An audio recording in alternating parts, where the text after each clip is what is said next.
여러분도 새해 복 많이 받으시기 바랍니다. 너무 진부한 말 같죠? 우리는 제가 목회 칼럼에도 썼습니다만 새해 복 많이 받으세요 이렇게 말하지만 정말 복 받을 만한 상황인가? 우리 앞에 놓여진 상황을 보면 그리 만만한 것이 아닌 것을 여러분도 저도 다 알고 있습니다. 또 이번 한 해는 또 무슨 일이 생길 건가? 정말 잘 살아낼 수 있을까? 별일 없지 않을까? 이런 여러 가지 염려와 걱정 때문에 참 가슴 벅차고 희망차고 막 기대되는 것도 있지만 한편으로는 상당한 마음의 부담이 있는 것이 사실이고 또 두려움도 생기는 것이고 또 어떻게 잘 살아갈까 이런 책임감 같은 것도 많이 느껴지는 것이죠. 하나님께서 우리 교회를 축복하시고 우리 삶을 복내려 주시기 위하여 저희 교회에 어떤 말씀을 묵상하게 하는지조차도 하나님의 은혜인 줄로 믿습니다. 항상 변함이 없고 신실하신 하나님께서 적절한 말씀을 주셔서 우리 삶에 힘을 주시고 용기를 주시고 갈 길을 보여주시는 하나님을 찬양합니다. 작년 한 해 첫 해는 창세기의 말씀으로 시작해서 은혜로운 한 해를 이끌어 가시더니 올 한 해는 여호수아 말씀을 우리에게 주셔서 우리에게 처한 상황과 환경을 이미 아시는 주님께서 말씀으로 위로해 주시고 말씀으로 인도해 가시는 이것조차 하나님의 섭리이며 하나님의 축복인 줄로 믿습니다.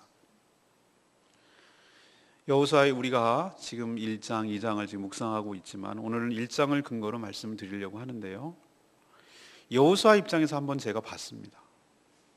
여호수아가 지금 어떤 입장인가 한번 생각해 보면 기가 막힌 입장이에요.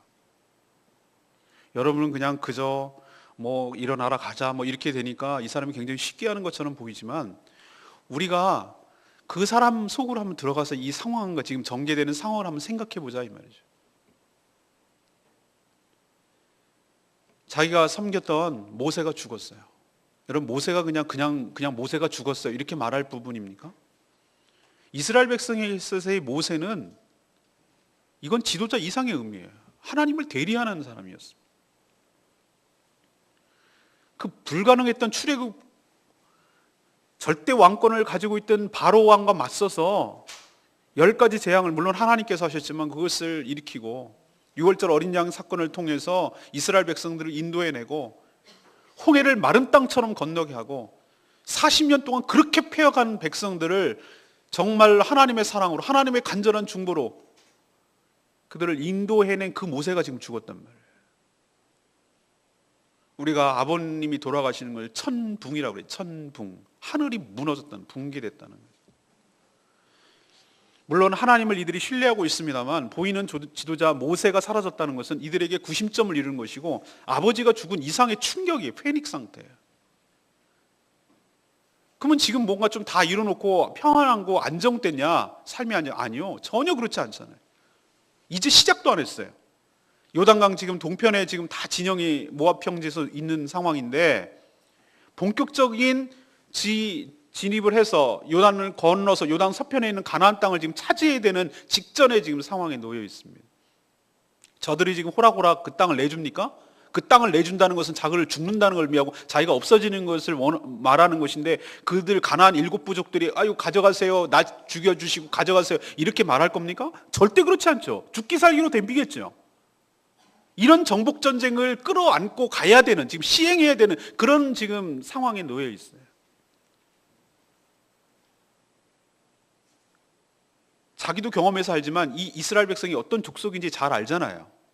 얼마나 광야 40년 동안 패역하고 말도 지긋지긋하게 안 듣고 하나님께 대적하고 지도자에게 대들고 무슨 일만 있으면 그냥 죽겠다 아우성 치고 돌아가자 난리를 친 백성인 거 잘 알잖아요. 자기가 출애굽부터 경험을 했잖아요.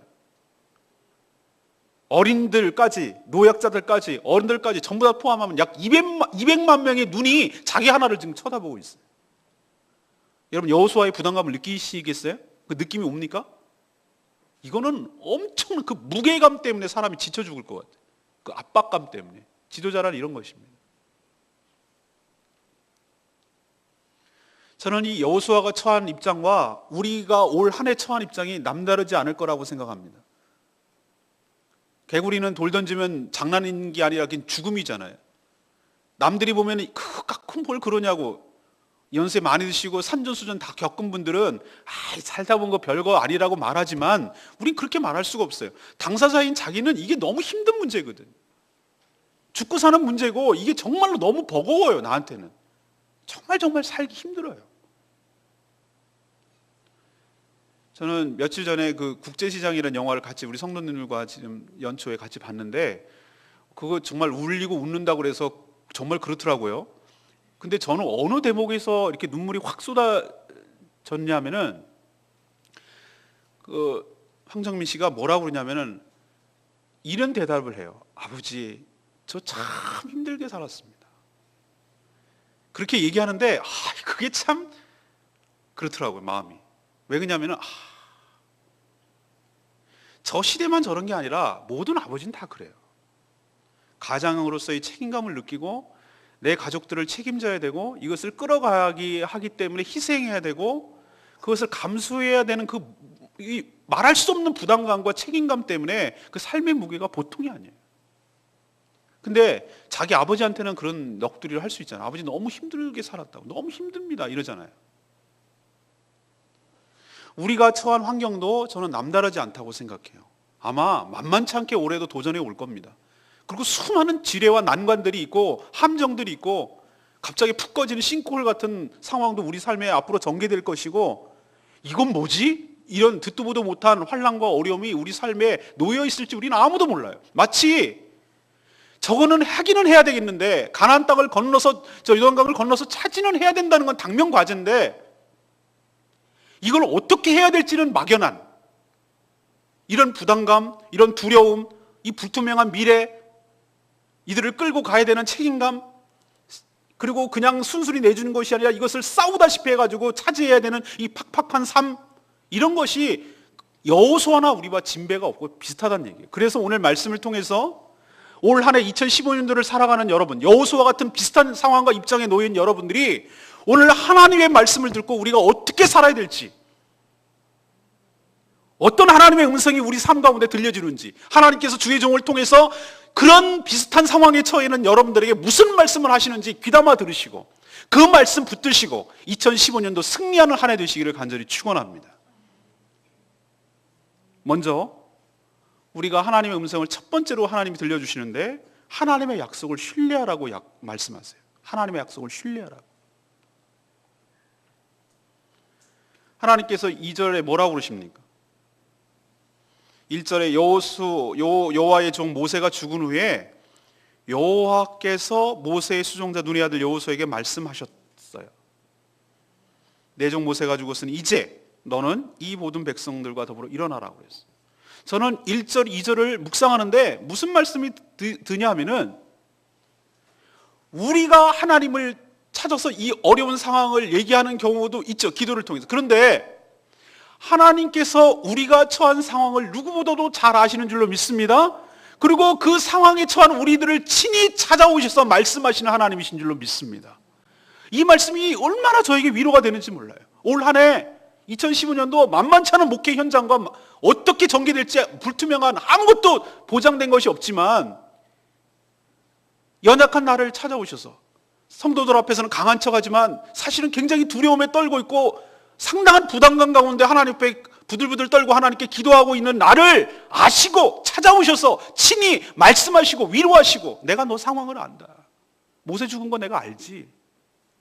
네가 얼마나 지금 어려운 상황인지도 내가 알고 있지. 그러니 내가 너에게 이러이러한 약속을 하니 너는 너를 의지하는 것이 아니라 내가 한 말에 약속을 의지하고 믿고 이 일을 감당해라라고 내 형편과 내 감정과 내 지금 사정을 너무 잘 아시는 하나님께서 우리의 삶 가운데 찾아오셔서 친히 말씀해 주신다는 그 말 자체도 그 상황 자체가 나는 은혜가 된다는 거예요. 오늘 이 첫 주 여러분의 어떠한 형편인지는 모르지만 난 죽게끔 힘들 만큼 어려운 상황 속에 있지만 하나님께서 여러분의 심령 가운데 말씀으로 찾아오시고 이렇게 성찬식을 통해서 예수 그리스도의 피와 살로 여러분들 몸속에 찾아오셔서 친히 여러분이 알아듣기 쉽게 오늘 한 해도 친히 하나님께서 약속해 주시는 하나님을 신뢰하시기를 바랍니다. 뭐라고 하나님이 약속해 주시냐? 4절 말씀 3절부터 얘기합니다. 너희 발바닥으로 밟는 모든 땅을 너에게 주었노니 광야 레바논에부터 큰 유브라데강 해쪽석 온 땅 해지는 대해까지 너희 영토가 되리라. 이것이 하나님께서 우리에게 주시는 말씀이에요. 그리고 동시에 이스라엘 백성에게 주는 말씀이에요. 이것은 가나안 땅 이스라엘 백성들이 동서남북의 영토의 지경을 의미하는 거예요. 북쪽에는 여기까지 갈 것이고 서쪽에는 대해가 될 것이고 남쪽에는 이런 라인을 지금 긋고 있는 거예요. 이게 너네들 땅이 될 것이다. 그러나 조건이 있어. 네가 발로 밟아야 돼. 다시 말해서 이 약속을 신뢰하고 네가 액션을 취하고 움직여 나갈 때 이 땅이 너의 땅이 될 줄로 믿는다. 아멘입니까? 여러분 올 한 해도 여러분에게 하나님께서 약속하시고 축복하시는 것이 있어요. 하나님께서 이것이 그럼 나에게 땅 준다는 얘기인가? 아니요. 그런 의미가 아니잖아요. 여러분에게 하나님이 계획하신 축복, 하나님께서 여러분이 계획한 축복이 여러분 나름대로 각각이 다 있을 줄로 믿습니다. 그 약속을 붙드시고 조건이 있어요. 그 밟아야 돼. 내가 밟아야 돼. 내가 밟는 땅, 그 땅이 너희가 될 것이다. 하나님의 약속을 신뢰하는 자만이 이 땅을 밟을 수가 있어요. 알았어요. 알아들었어요. 그리고 안 가면, 밟지 않으면 내 땅 안 돼요. 하나님의 약속을 신뢰함으로 친히 움직여 나가고 그 땅을 밟고 차지할 때 진짜 내 땅이 될 줄로 믿습니다. 이게 하나님께서 약속하신 첫 번째 약속이에요. 두 번째는 5절에 있는 말씀. 네 평생에 너를 대적할 자가 없으리니 내가 모세와 했던 것처럼 너와 함께 할 거고 내가 너를 떠나지 않고 너를 버리지 않을 것이니 6절에 강하고 담대하라. 그리고 땅을 차지해라. 이것이 바로 하나님께서 우리에게 주시는 두 번째 약속인 줄로 믿습니다. 뭐냐? 너를 대적할 자가 없을 것이다. 왜? 근거가 뭐냐? 내가 너와 함께 하기 때문이야. 사랑하는 여러분, 우리가 뭐가 강합니까? 우리가 세상 사람들과 보면 얼마나 세상 사람들 영악합니까? 코백하는 세상, 뛰는 놈이 나는 놈이 있는 세상, 얼마나 영악스럽고 얼마나 교활하고 얼마나 간악한 것이 세상 논리입니까? 정말로 기가 막힐 정도로 빼가죠. 그게 세상인데 우리가 그런 사람들하고 어떻게 상대해서 이길 수가 있겠습니까? 지금 가나안 부족이에요. 이들은 철기 문화예요. 이스라엘이요 아직도 청동기 문화에 있어요. 게임이 안 돼요. 어떻게 철기 문화하고 청동기 문화가 있어요? 이미 그들은 커다란 성을 쌓고 견고하게 있는 자들이에요. 여리고성 보면 아시겠지만 두께가 벌써 어마어마해. 15m예요. 두께가, 성 두께가. 이런 성에 처하고 있는 사람들이 어떻게 이긴단 말이에요. 근데 이기는 근거는 딱 한 가지밖에 없어요. 우리가 강해져서가 아니라 우리 등 뒤에서 역사하시고 우리를 도와주시는 하나님이 함께 하시기 때문인 줄로 믿습니다. 제가 지난번에 어미곰 영화 보여드렸죠? 새끼곰은 표범이나 이런 데한테 꼼짝없죠. 당하죠. 그러나 어미곰이 등 뒤에서 하고 있으니까 그래서 쫓겨가는 거예요. 우리 삶도 똑같아요. 우리가 강한 것이 아니라 우리는 너무 연약하고 부족하지만 우리 등 뒤에서 나와 함께 하시고 나와 함께 역사하시는, 나를 도와주시고 내 편이 되어주시는 하나님이 나와 동행하시기 때문에 능히 너를 당할 자가 없으리라. 이것이 하나님이 두 번째 약속이에요. 그리고 6절에 있는 말씀대로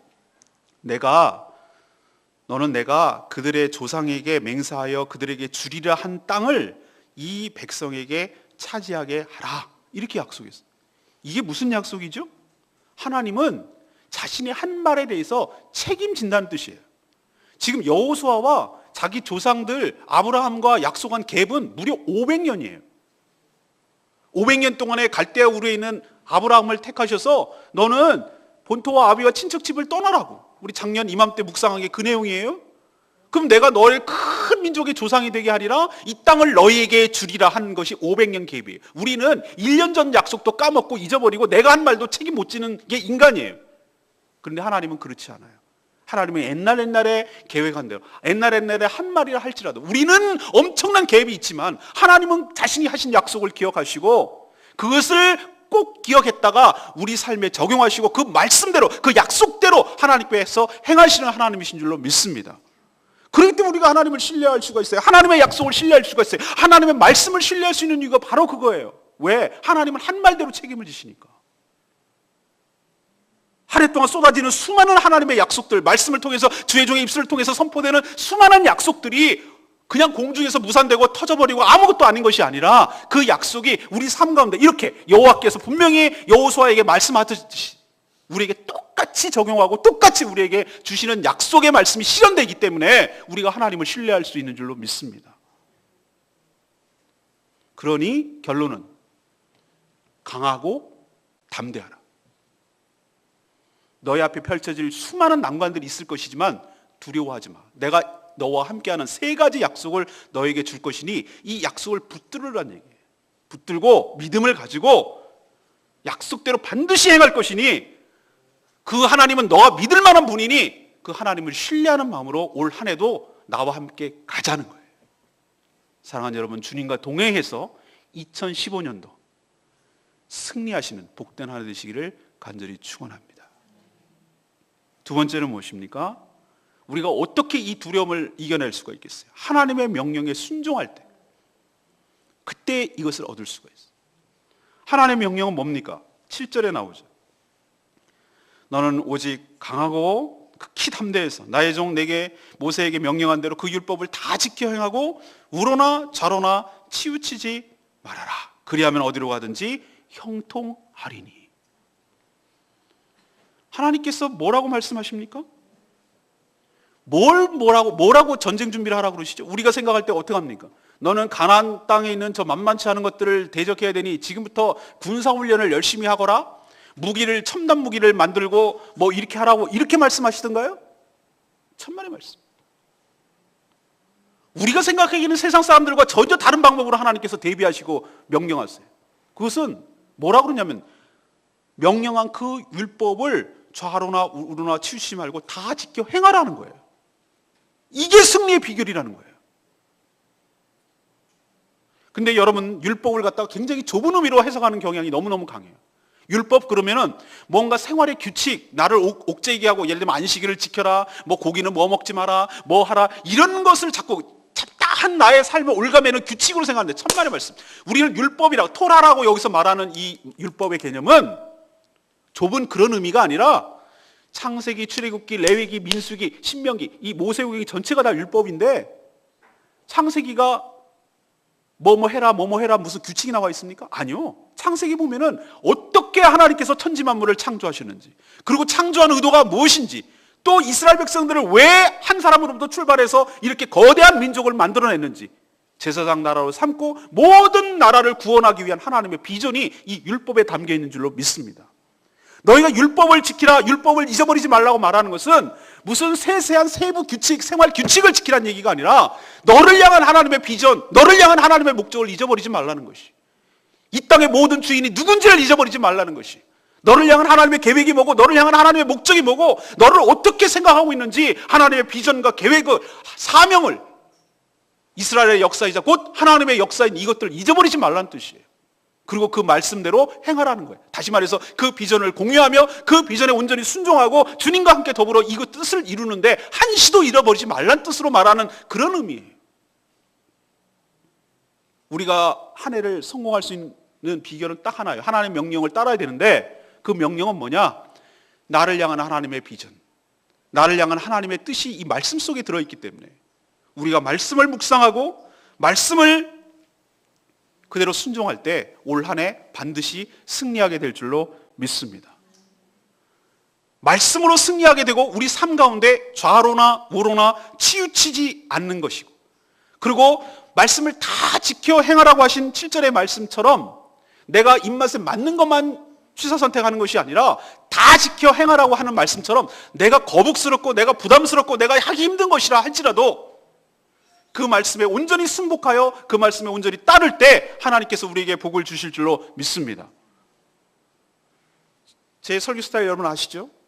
5년 동안에 복 있는 사람이 돌아가기 때문에 성경 본문이 겹치지 않게 돌아갑니다. 창세기는 앞으로 5년 뒤에 묵상하게 될 거예요. 여호수아도 지금 하면 5년 뒤입니다.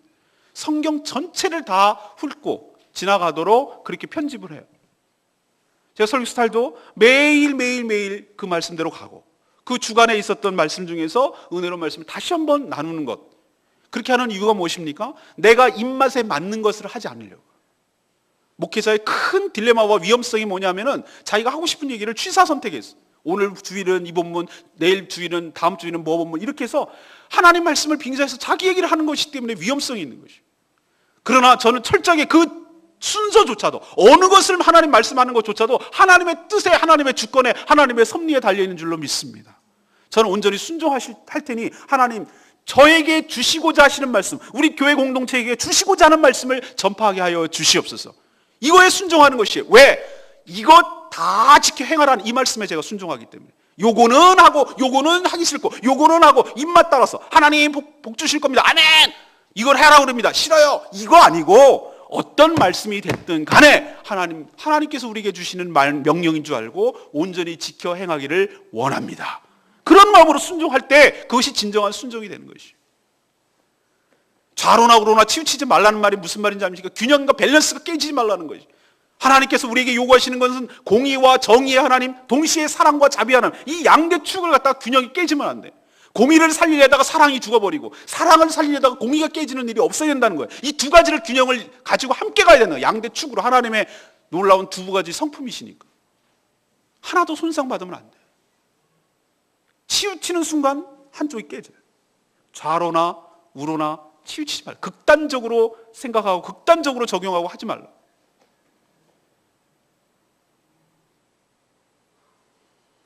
팔 절에 있는 말씀대로 그렇게 하려면 율법책에서 내 입에서 떠나지 않게 하고 주야로 그것을 묵상하고 그 안에 기록된 대로 다 행하라. 사랑하는 여러분, 우리가 명령대로 해야 된다는 걸 알겠는데 그 명령을 어떻게 알겠어요? 그냥 저절로 알겠습니까? 아니죠. 하나님의 말씀, 이 성경책의 말씀, 올해 계속 여호수아서, 야고보서, 마태복음 계속 올 한 해 1년치가 다 계획에 나와 있어요. 그것을 순서대로 계속 진행되면서 묵상하게 될 텐데 우리는 매일매일 한꺼번에 어떻게 다 하겠습니까? 소가 배고프다고 1년치 한꺼번에 다 먹습니까? 아니요. 매일매일 먹어야 될 분량이 있는 것처럼 우리가 매일매일 영의 양식을 먹고 그것을 내가 영적으로 소화를 하고 그 말씀을 붙들고 그 말씀대로 살게 될 때 그것이 하나님의 명령인 줄 알고 깨닫게 될 줄로 믿습니다. 하나님의 명령을 순종하기에 앞서서 가장 먼저 더 선행되어야 될 것은 뭐냐면 매일매일 하나님의 말씀을 묵상하는 거예요. 묵상이 모든 삶의 기반이 되고 기초가 되고 시작이 되고 거기서 모든 것이 출발해야 돼요. 제가 유독 이렇게 우리 교회에 대해서 말씀을 강조하고 묵상을 하기를 강조하고 이렇게 하는 이유가 뭐냐면 여기가 안 되면 다 삶의 기반이 흐트러지니까 깨지니까 사상두각이니까.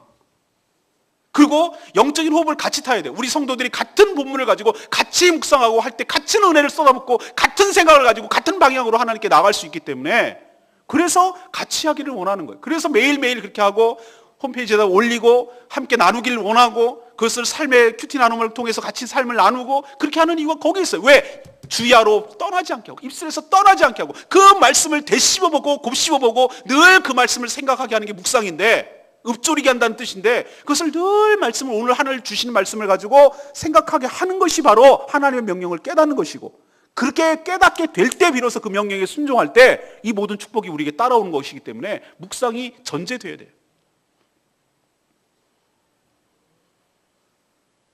말씀의 지배를 받는 것이 바로 저는 주님께 순종하는 길이라고 생각합니다. 올 한 해 여러분 성공하시려면 딱 하나밖에 없어요. 말씀 묵상을 통해서 말씀이 여러분의 삶을 지배하기를 원합니다. 말씀이 여러분의 삶을 끌고 가게 되기를 원합니다. 말씀이 내 삶의 기준이 되고 지침이 되기를 원합니다. 말씀대로 그대로 하는 여러분 되기를 축원합니다. 그러면 성공하는 거예요. 올 한 해 두려울 것이 없는 거예요. 이 모든 앞에서 말한 모든 것들이 여러분의 삶에 일어나는 것이. 그러나 여전히 말씀 팽개쳐놓고 내 생각대로 내 기분대로 내 판단대로 내 경험대로 할 때 실패하는 거예요. 철저하게 내 생각을 버리고 내 경험 버리고 그 얇아터진 조금 배웠다고 하나님의 지혜 앞에 맞짱 뜨려 하지 말고 천지 만물을 창조하신 그 지혜의 보고가 되시고 지혜의 근원 되신 하나님께 맞설려고 하지 말고 태양이 떠는데 촛불 갖고 밝히지 말고 촛불 끄고 지혜의 근본 되시는 그 하나님 앞에 겸손하게 엎드려서 주시는 말씀대로 순종하게 될 때 여러분의 삶이 밝아지고 여러분의 삶이 한 걸음 한 걸음 선한 길로 순적한 길로 인도받게 될 줄로 믿습니다. 어리석음과 교만함을 버리셔야 돼요. 여러분 대단한 자 아니에요. 하나님보다 어떻게 여러분이 지혜롭겠어요? 말씀에 순종하는 것이 바보 같고 천치 같고 굉장히 주관도 없고 줏대도 없어 보이지만 아니요. 그게 가장 현명한 방법이고 가장 지혜로운 방법이에요.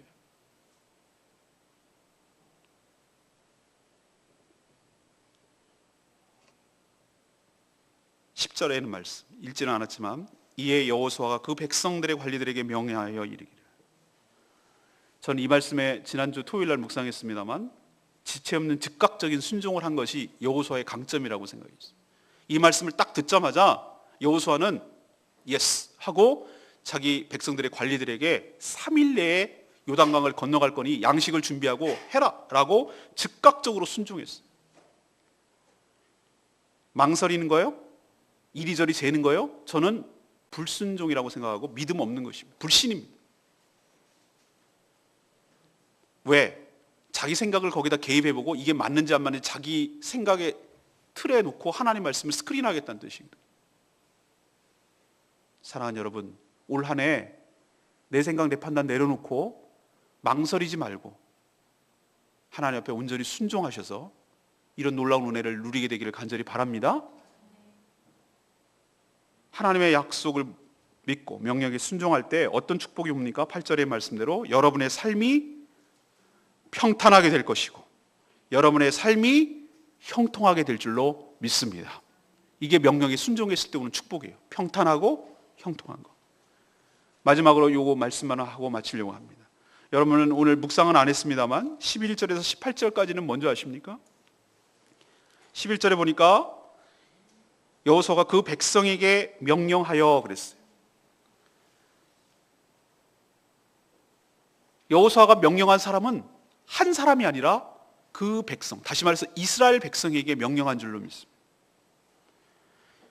이 가나안 땅을 정복하는 이 정복 전쟁은 누구 한 사람의 문제가 아니라 그 이스라엘 전체 공동체의 당면 과제이고 그렇기 때문에 모두 함께 해야 될 문제라는 것을 의미하기 위해서 그 백성에게 명령하였다고 그랬어요. 그리고 11절에 보면은 뭐라고 그러냐면 너희의 하나님께서 너희를 위해 라는 표현을 쓰고 있어요. 이 얘기는 뭐냐? 하나님이 나의 하나님인 동시에 너희의 하나님, 다시 말해서 공동체의 하나님이라고 말씀하시는 거예요. 제가 이 두 가지를 통해서 여러분에게 드리려고 하는 것은 뭐냐면은 신앙생활은 홀로 유아독존하듯이 홀로 독야청천하는 것이 아니고 우리가 성도로서 존재한다는 의미는 홀로 존재하는 것이 아니라 공동체적으로 존재하는 줄로 믿습니다. 교회를 떠나서 신앙생활 한다는 것은 이거는 신앙생활 안 하는 거랑 이퀄이에요. 우리는 존재할 때부터 홀로 예수 그리스도를 믿는 것이 아니라 집단적으로 공동체적으로 예수를 믿는 거예요. 그게 예수를 제대로 믿는 거예요. 어느 교회에서 소속도 안 돼 있고 어느 교회에서 교제도 안 하고 어느 교회에서 사역도 안 하고 아무것도 안 하면서 나는 신앙생활 한다. 이건 안 맞는 말씀이란 말이에요. 하나님께서 오늘 뭐라고 합니까? 어떻게 명령합니까? 너희의 하나님께서 너희를 위하여라고 지금 너희의 하나님이라고 말하고 있어요. 사랑하는 여러분, 우리가 믿는 하나님은 우리가 개인적으로 우리 자신이 한 사람 한 사람이 예수를 믿는 거기도 하지만 동시에 우리 교회의 하나님이신 줄로 믿습니다. 이거는 우리에게 명령을 내리는 것, 미션 내리는 것이 우리 개별적으로 내리는 것일 수 있고 동시에 우리 집단적으로, 우리 교회적으로 하나님께서 우리에게 미션을 주시고 교회적으로 이 문제를 대처해가고 이 문제를 함께 해결해 나가기를 하나님께서 기대하고 바라고 계세요. 그래서 여러분의 각사의 삶의 문제는 곧 우리 교회의 문제인 것이에요. 그리고 지체의 여러분의 문제들은 곧 나의 문제인 것이에요. 저 사람의 문제가 나의 문제가 아닌 것이 아니라 저의 사람의 문제는 곧 나의 문제인 것이에요. 왜? 우리는 함께 공동체로 묶여져 있기 때문에. 오늘도 성찬예식을 통해서 여러분 확인할 수가 있었죠. 우리는 예수 그리스도는 한 몸에서 떼어서 먹고 그래서 구원을 받은 예수 그리스도의 형제 자매인 줄로 믿습니다. 하나님의 자녀예요. 우리는 남이 아니라 우리는 그리스도로 묶여있는, 피보다 더 진한 예수의 피로 묶여있는 한 형제 자매이며 가족이에요. 저 사람의 아픔이 곧 나의 아픔이 되어야 돼요. 그런 의미에서 이미 요단 동편에 아모리 족속을 통해서 차지하고 있던 옥과 이름이 뭐였죠? 시온? 지금 순간에 생각이 안 나요. 두 사람의 그 왕을 차지해가지고 두 지파 반이 차지하고 있었어요. 므낫세하고 갓 지파하고 누구죠? 르우벤 지파. 이 두 지파 반은 이미 차지하고 있었어요. 그렇기 때문에 거기는 이쪽으로 안 가도 돼요. 이미 땅을 차지해가지고 받았거든요. 사람 화장실 들어갈 때랑 나갈 때랑 다르다고 이미 자기는 차지하고 있었으니까 거기 안 가려고 그럴 거란 말이에요. 근데 여호수아가 가장 먼저 명령한 것이 무엇이냐면은 너네 먼저 다 차지했다고 형제들이 지금 아무것도 없고 지금 시작하려고 하는데 뒤로 슬쩍 빼고 발 빼고 그러면 큰일 날 줄 알아? 너희들이 먼저 선봉에 가서 해라. 처자를 남겨둬라. 이 땅 너네 안 주겠다는 얘기 아니야. 처자는 남겨두고 네가 무장을 하고 선봉에 서서 이렇게 나가라고 말하고 있어. 근데 그 말하는 중에 뭐라고 굉장히 인상 깊었냐면은 형제가 안식을 얻기까지 너희는 안식을 유보하고 선봉에 서서 나가 싸우라고 말하고 있어요. 저는 여기서 정말 은혜로운 말씀이에요. 이게 뭐냐? 아까도 좀 말씀드렸습니다만 우리 지체에 안식이 없는데 내 안식을 있을 수 없다는 거예요. 내 주변에 있는 내 형제 자매, 나의 성도들, 나의 지체되는 성도들이 어렵게 있고 힘들게 있고 그것이 물질적이건 정서적이건 어떤 문제이건 간에 힘들어하고 어려워하고 있는데 나 혼자 발 뻗고 잘 살고 나 혼자 잘 먹고 잘 사는 것에 대해서 개인치 않고 개념치 않고 그냥 그것이 축복이고 이렇게 사는 건 맞지 않는다는 뜻이에요. 지체의 어려움이 곧 나의 문제인 줄로 믿습니다. 형제가 안식을 누릴 때까지 나는 안식을 누릴 수가 없어. 난 마음이 편할 수가 없어. 이게 바로 공동체적으로 우리가 신앙생활을 한다는 뜻이에요. 이기적으로 사는 것, 개인주의적으로 사는 것, 이것은 있을 수가 없어. 올 한 해 우리가 함께 우리가 이 힘든 세상을 싸워나갈 수 있는 것은 나 혼자 있는 것이 아닌 줄로 믿습니다. 물론 우리 등 뒤에 하나님이 계시지만 우리 눈에 보이는 누가 있냐면 우리 지체들이 있는 줄로 믿습니다. 나를 사랑하고 내 문제를 꼭 자신의 문제 그 이상으로 생각을 하고 도와주고 기도해주고 끌어안아주고 안아주고 같이 울어주고 같이 기뻐하고 자신의 것을 아까워하지 않고 내어줄 줄 알고 시간을 내어주고 자신의 재능을 내어주고 자신의 모든 것을 내어줄 줄 아는 내 지체가 내 주변에 있기 때문에 이 힘든 것을 고비를 이겨나갈 수 있는 근거가 여기에 있어요. 우리 보고 그렇게 하라고 하나님께서 말씀하세요.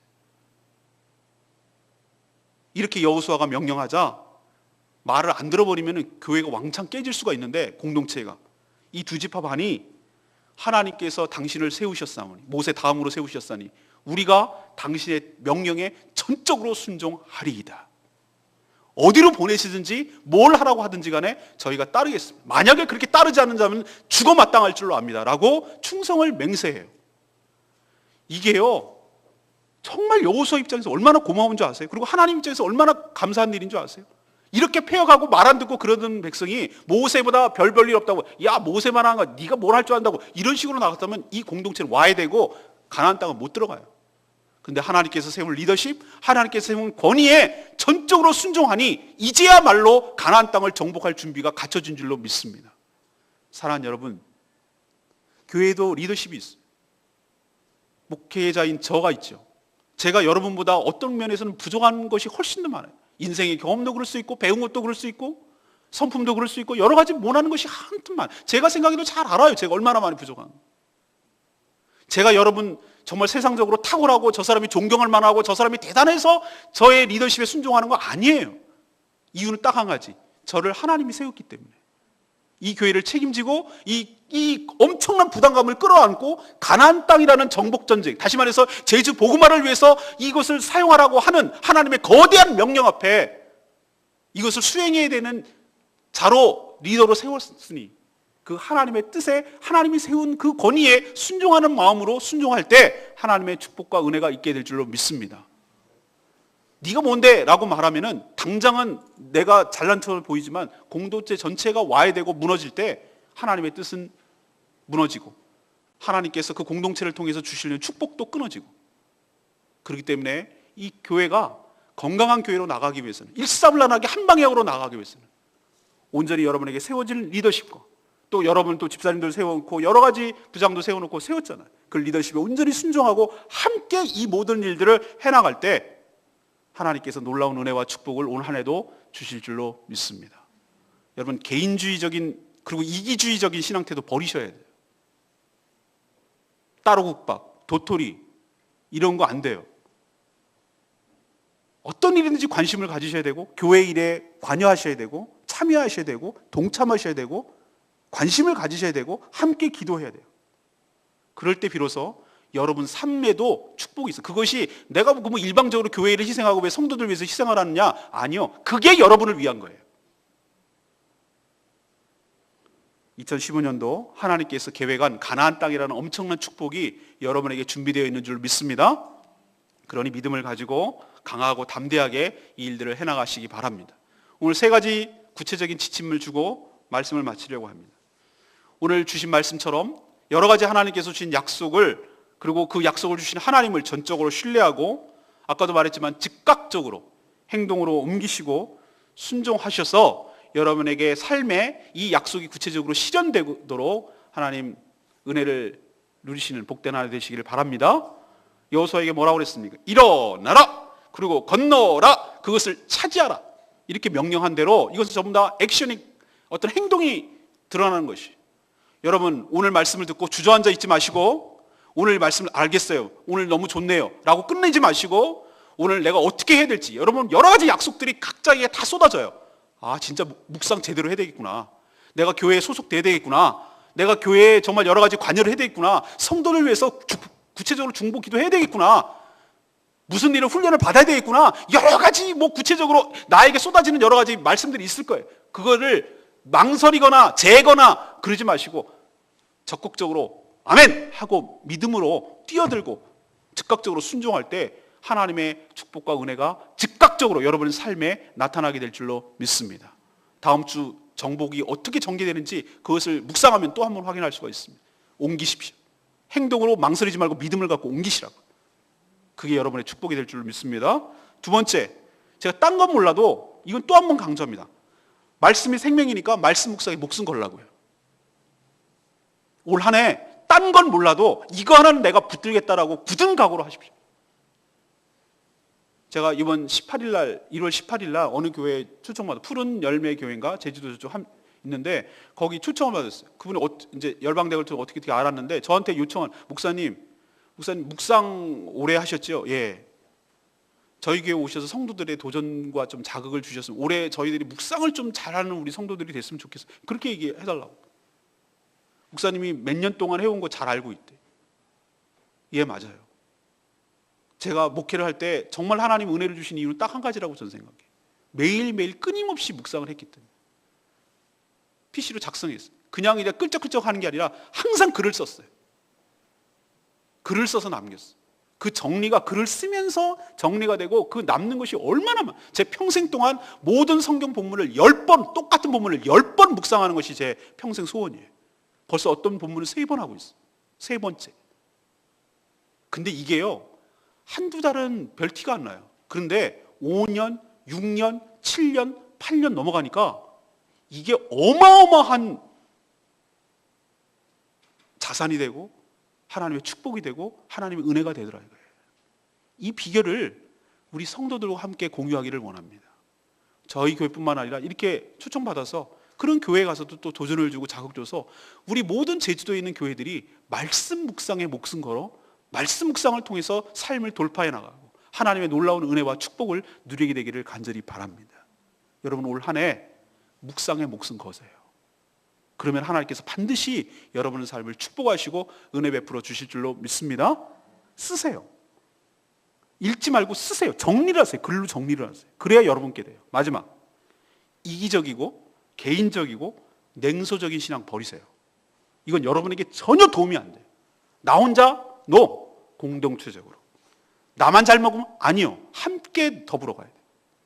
되겠어? 이런 부정적이고 냉소적인 태도 버리세요. 하나님께서 함께 하시면 우리 교회를 축복하시고 대나무 죽순같이 30cm밖에 안 되는 교회지만 놀라운 폭발적인 성량과 은혜를 부어주실 줄로 믿습니다. 그러니까 교회 비전에 공유하고 그 리더십에 순종하고 그래서 함께 이 2015년도를 승리하는 복된 한 해가 되기를 간절히 축원합니다. 우리 찬양지